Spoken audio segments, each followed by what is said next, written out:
Bharatiya Janata party की सरकार को आगाह भी कर रहा है। चुनाव के समय जो घोषणा की थी 2700 रुपये क्विंटल गेहूँ खरीदेंगे, रुपये पे आ गए। ये दोगली नीति भारतीय जनता पार्टी की, ये मोदी जी से लेके मोहन यादव तक चली आ रही है। मोदी जी ने कहा था मेरी सरकार बनाओ 15 लाख खाते में डालूंगा, मेरी सरकार बनाओ 2 करोड़ नौजवानों को नौकरी दूंगा, महंगाई कम करूंगा, काला धन लाऊंगा। वैसे ही प्रदेश की इकाई उनकी चुनाव के समय ये 2700 रुपये में हम गेहूँ खरीदेंगे और अब MSP मिनिमम सपोर्ट प्राइस जब 2275 कर दी उन्होंने। बहनों को कहा था कि अभी हमारे पास पैसा कम है, अभी 1250 रुपये देंगे, सरकार बनती 3000 रुपये कर देंगे। तो कांग्रेस के कार्यकर्ता को चाहिए कि ये याद दिलाते रहें लोगों को कि हम तो मैदान में हैं। बहनों को 3000 रुपये हम सरकार को झुकाएंगे कि झूठे वादे क्यों किए, 3000 दो और किसानों को 2700 रुपये में गेहूँ खरीदो।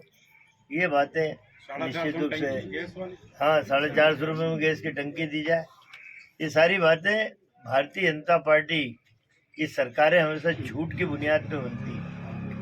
ये तो प्रदेश और देश के लोगों को समझना पड़ेगा, किसानों को समझना पड़ेगा। किसान फिर दिल्ली की बॉर्डर पे पहुंच गए बेचारे। पिछले आंदोलन में 3 साल पहले 700 किसान मरे और मोदी जी का मन नहीं पसीजा। अभी फिर लोगों का मरने का सिलसिला दिल्ली बॉर्डर पे किसानों का चालू हो गया। किसी को गोली मारी जा रही है, किसी को हार्ट अटैक आ रहा है। तो ये बातें कांग्रेस तो मोर्चे पे डटी रहेगी, याद भी दिलाएगी। ये तो अब देश के किसानों को और उन बहनों को समझने की आवश्यकता है जिनको सब जवाब दिखाए गए। कांग्रेस के लोग हमेशा आम जन के साथ, मुस्तैदी के साथ खड़े रहेंगे। एक बार रविदास जी के नारे लगा दो भैया। संत शिरोमणि रविदास जी की अमर रहे। कांग्रेस पार्टी जिंदाबाद जिंदाबाद, किसान एकता जिंदाबाद, किसानों के सम्मान में कांग्रेस पार्टी मैदान में, किसानों के सम्मान में कांग्रेस पार्टी मैदान में। हम अपना अधिकार मांगते नहीं किसी से भीख मांगते, हम अपना अधिकार मांगते नहीं किसी से भीख मांगते। महामहिम राष्ट्रपति महोदया, नई दिल्ली भारत। विषय अन्नदाता किसानों की मांगों को मान्य करवाने विषयक।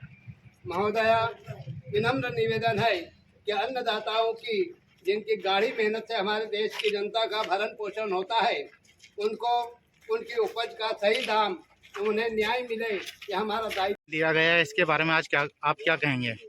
आज हमने तो खुर्द के एसडीएम ऑफिस में किसानों के समर्थन में, जो किसान लोग आज हरियाणा की बॉर्डर पर बैठ के अपनी हक की लड़ाई लड़ रहे हैं, उनके समर्थन में। और दूसरा, जो भाजपा सरकार ने चुनाव के पूर्व घोषणा की थी कि यदि हमारी सरकार बनती है तो कांग्रेस के घोषणा पत्र में 2600 के रेट थे, पर भाजपा ने कहा था कि यदि हमारी सरकार बनेगी तो हम 2700 के रेट देंगे।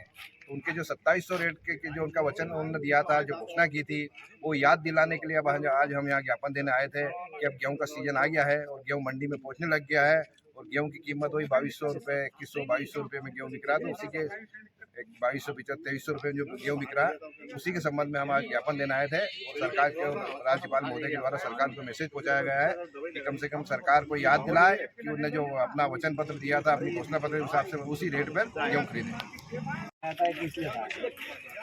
ये कांग्रेस पार्टी ने किसानों की, जो सरकार निर्दयता से वादे करके पीछे हट जाती है, क्योंकि आज किसान इतना दुखी है। एक तो उसका उत्पादन नहीं हो रहा, उत्पादन के साथ साथ आज उसे दाम भी नहीं मिल रहे हैं। दामों के लिए किसान सरकार के पास जाता है तो सरकार भी अपने हाथ ऊंचे कर रही है। जब वोट लेना था, जब चुनाव था, तो तब सरकार ने 500 रुपये बोनस देने का कि हम 2700 रुपये कुंटल प्रति कुंटल गेहूँ खरीदेंगे, परंतु आज सरकार भी पीछे हट गई है। आज किसान बॉर्डर पर पड़ा हुआ है, आज किसान अपने आप को ठगा हुआ महसूस कर रहा है। ऐसी स्थिति में कांग्रेस पार्टी सरकार को, जनता को और किसान को जगाने के लिए अपना काम करेगी, अपना धर्म निभाएगी और किसी प्रकार भी अपने कर्मों से सरकार को जगाने के लिए तत्पर है। आने वाले समय में इससे भी और आगे उग्र आंदोलन हो सकते हैं या अभी जो हमने ज्ञापन से और धरना प्रदर्शन से जो काम हुआ है सरकार मान लेती तो ठीक है, नहीं तो आगे उग्र प्रदर्शन होंगे। जय हिंद, जय भारत।